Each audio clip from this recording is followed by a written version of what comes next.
Ribuan jemaah dari 16 kloter dijadwalkan tiba di tanah air pada hari ini 5 Juli dan bergabung produser lapangan CNN Indonesia ada Diego Basro di Asrama Haji Pondok Gede. Diego, selamat sore. Diego, bagaimana Anda melihat proses kepulangan dari para jemaah haji ke tanah air?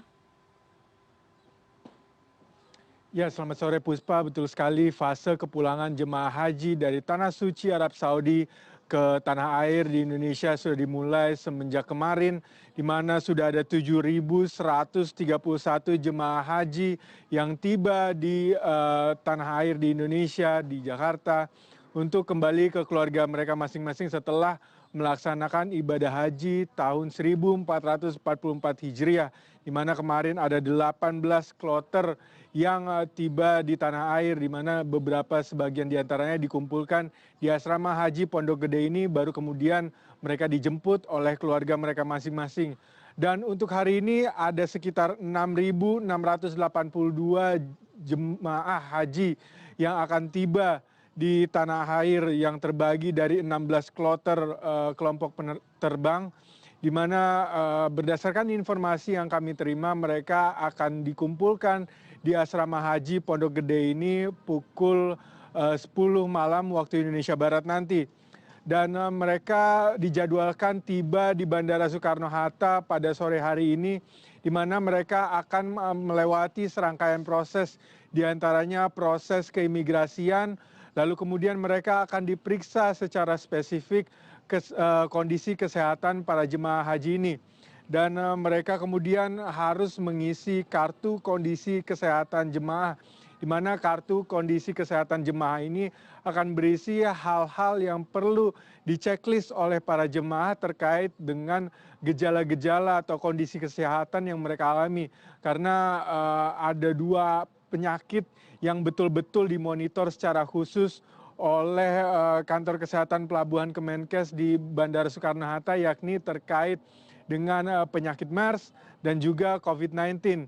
Karena sama-sama kita ketahui bahwa MERS sendiri merupakan salah satu endemik di Timur Tengah, dan dikhawatirkan ada jemaah haji yang kemudian terpapar penyakit MERS ini. Oleh karena itu screening dilakukan oleh kantor kesehatan pelabuhan Kemenkes untuk memastikan bahwa jemaah haji yang pulang ke Indonesia tidak terpapar MERS maupun COVID-19 dan dalam kondisi kesehatan yang baik.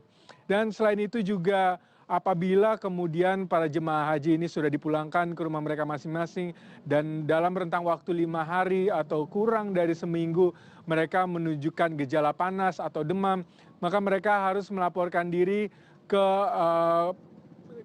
fasilitas kesehatan terdekat di wilayah mereka masing-masing untuk dicek kembali kondisinya.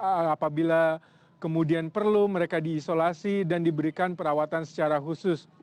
Akan tetapi berdasarkan informasi yang kami terima, hingga saat ini masih belum ada jemaah yang kondisi kesehatannya kurang baik atau terpapar MERS maupun COVID-19.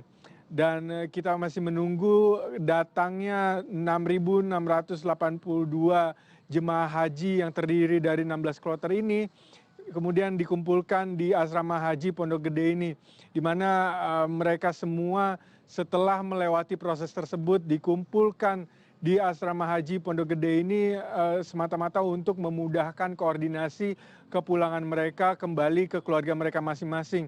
Di mana di asrama haji ini mereka akan diberikan paspor, kemudian koper mereka, dan mereka akan diberikan 5 liter air zam-zam. Sebenarnya mereka mendapatkan jatah setiap jemaah haji ini 10 liter air zam-zam.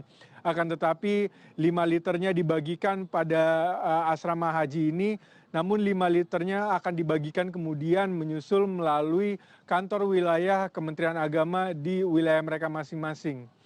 Puspa. Baik, berkaca dari kepulangan haji kemarin 4 Juli 2023, Diego, apa saja kemudian catatan-catatan dari PPIH agar bisa diantisipasi oleh jemaah haji yang akan pulang? Ya, tentunya ada beberapa hal yang perlu diantisipasi oleh para jemaah haji yang akan kembali ke tanah air, di mana di Arab Saudi sendiri PPIH melakukan sweeping terhadap para jemaah haji yang akan pulang ke tanah air untuk memastikan bahwa para jemaah haji ini sudah lengkap jumlahnya, kemudian barang-barang mereka sudah lengkap, kondisi kesehatan mereka juga cukup baik, sehingga nantinya tidak ada jemaah haji yang tertinggal di Arab Saudi. Baru setelah sweeping ini dilakukan, maka mereka diperkenankan untuk melanjutkan perjalanan kembali ke tanah air melalui Bandar Udara King Abdul Aziz di Jeddah di Arab Saudi. Lalu mereka akan tiba di tanah air di Bandara Internasional Soekarno-Hatta. Dan beberapa hal juga yang diingatkan oleh PPIH bagi para jemaah haji yang ingin kembali ke tanah air bahwa mereka sebaiknya tidak membawa oleh-oleh yang berlebihan, tidak membawa barang-barang yang dilarang oleh maskapai penerbangan seperti aerosol, kemudian senjata tajam, kemudian korek api. Hal-hal tersebut yang dilarang oleh maskapai penerbangan untuk dibawa oleh jemaah haji sebaiknya tidak dibawa, dan juga para jemaah haji dihimbau agar tidak membawa barang-barang bawaan dengan berat barang bawaan lebih dari 32 kg. Hal ini kemudian yang akan diperiksa secara menyeluruh kembali oleh PPIH di Arab Saudi nantinya sebelum mereka berangkat kembali ke tanah air, Puspa. Baik, terima kasih laporan Anda, produser lapangan CNN Indonesia Diego Basro melaporkan dari Jakarta.